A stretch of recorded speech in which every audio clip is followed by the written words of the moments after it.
Todd Profit here again. This is for Lighting Design 1, and I'm with the State University of New York at Fredonia. Today I want to talk about how dance lighting is different than lighting a play. First thing, the focus is very different. Whereas the play is focused on acting, it's focused on what's going on stage. Dance really is focused on the movement of the dancers. And the first thing I want to look at is I'm going to go ahead and start playing. This is a piece that I lit a few years ago. This is 90% Metaphor. I am going to turn I'm keeping the sound down just because I don't have the rights to that particular piece of music. First thing is when does a cue go? Let's start there. A cue is going to go off of one of two things. It's either going to be based on movement or it's going to be based on a particular piece of thing in the music. So it can be motivated by one of those two things. So as you're going and you're starting to build your cues, you want to listen to the music and you want to see when are the major music changes. Then you want to go through and you want to see when are the major movement changes. So as we're watching this piece here, as they start to move out, we've got to, I went ahead and made a cue based on their movement. They had moved out of that circle. I had purposely had it so they were walking in and out of light. So those are the two things you're going to look for movement. Now you got to be careful with cues. A lot of young designers tend to put in way too many cues. Keep it simple. Don't overpower the dance itself. Let the dance speak for itself. Each choreographer is going to be different. You want to really talk to them about what they want to do. I will say that once we've moved up into the Marans Dance Theater, we found, I actually limit the number of cues you can do. I've actually found we became better lighting designers for dance. So this is my cue sheet for 90% Metaphor, which is the piece you're watching now. It's pretty straightforward, just talks about where everything goes. Because you don't have a script to call off of, we typically do it by times. In this case, we had everything, a lot of the stuff was triggered automatically. So we actually had the SMPTE code in there, or the time that we had in there, just so we knew how we could program QLab to do it. Now there were a few cues that had to be called by the operator. That was those are the ones that were in blue. When you get to the finale, you'll see that there was just no way to do that. Okay, so that's how you do your cues. You're going to obviously want to go to a bunch of rehearsals and things like that, and watch, and just and be in the rehearsals as much as you can and work with the choreographer. Let's talk about the lighting systems for dance. The lighting systems for dance. Okay, so if we take a look, it's very similar to the theater. Typically, what you'll see in dance more is you're going to see jewel tone, because it's just much more dramatic. Because it's not as heavily reliant on face light. You'll see that we just won't use the face light enough. We'll use the high side light if we need faces. So here's what that basic lighting key would look like. Some sort of warm, some sort of cool from the front.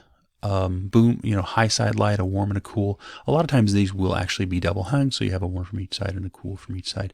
What that allows you to do is get a really dramatic light across the face. And then the other thing that we have in here, we have booms. You typically always have booms and I'll show you a little bit more about those in a second. The booms are what sculpt the body. Okay, and then we still have backlight. Backlight's going to, again, get the back part of the body. Oftentimes, I like to do a templated backlight. I like just going through that texture. I think always looks really, really nice. The other thing that's different for dance is a top light. Most dance plots will have a straight down top light, so there'll be a bunch of hard-edged circles on the floor. The top lights just come in handy for isolating that one dancer at that one moment. So what about the booms? The booms, you're going to have typically 3. Now some of these again could be double hung, depending on what you've got. If you've got a color changing light, then it's probably going to just be 3 like this. If you don't have a color changing light, then you might double hang the mids or the head highs, typically not the shin busters. So let's talk about each one. The shin busters, they're the ones on the bottom. They provide a little bit of an uplight on the performer. Typically, I like to use those with no color or not a lot of color. It's a very dramatic light. I also like it too, particularly when I have a dancer laying on the floor and they're holding another dancer up. It can kind of skirt over the person on the floor and just make it feel like that person's floating in air. But again, very dramatic thing. Now mid is going to sculpt the body. You're typically going to have a more saturated color in here, and the same for the head. High, just a little higher angled light. Okay, so that's the basic setup. Let me show you what some of these things look like. This is Virtual Light Lab.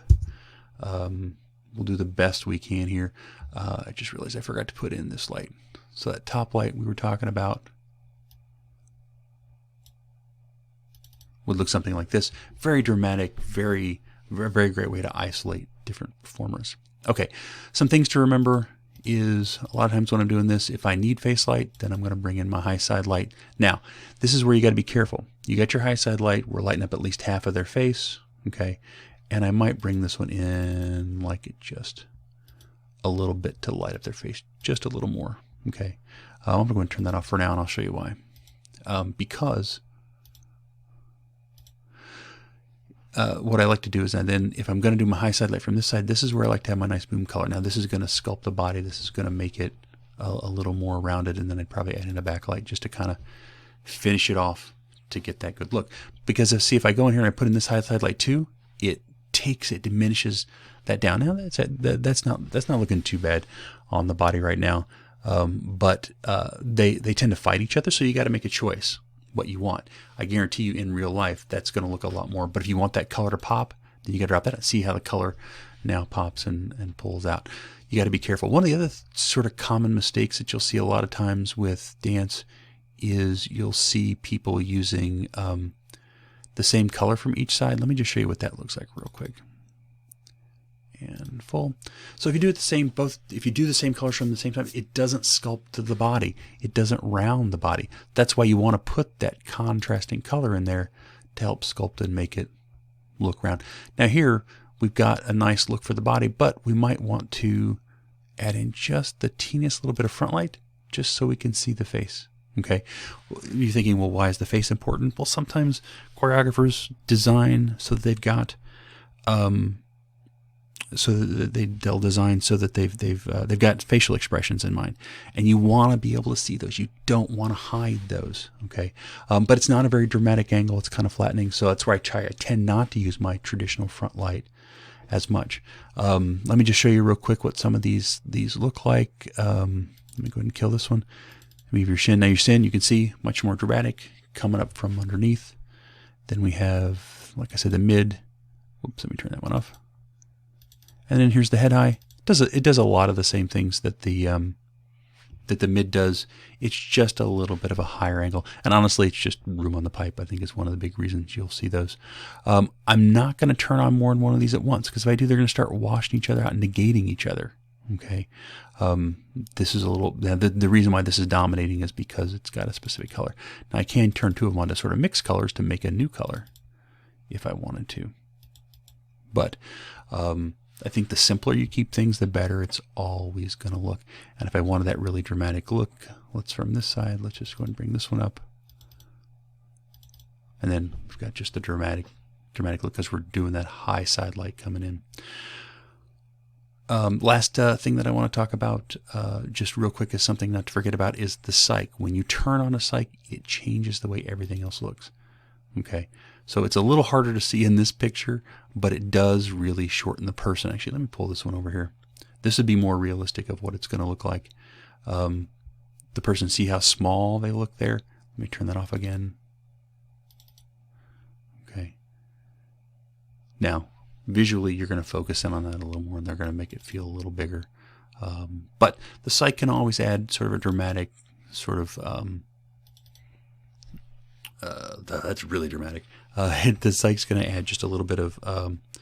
I always like to use my cyc sort of to help set the mood, what it's going to be. By the way, I would never use this combination green. I don't like green and I don't like amber. It's hard to make a good amber back cyc. I tend to stick with more primaries and secondaries, trying to avoid some of those amber colors. But that's just me. And it always depends on the piece. Maybe it's a piece where I want it to feel not good and disgusting, and then I might use some of those colors. All right, I think that's everything I want to talk about for dance. Thank you guys very much.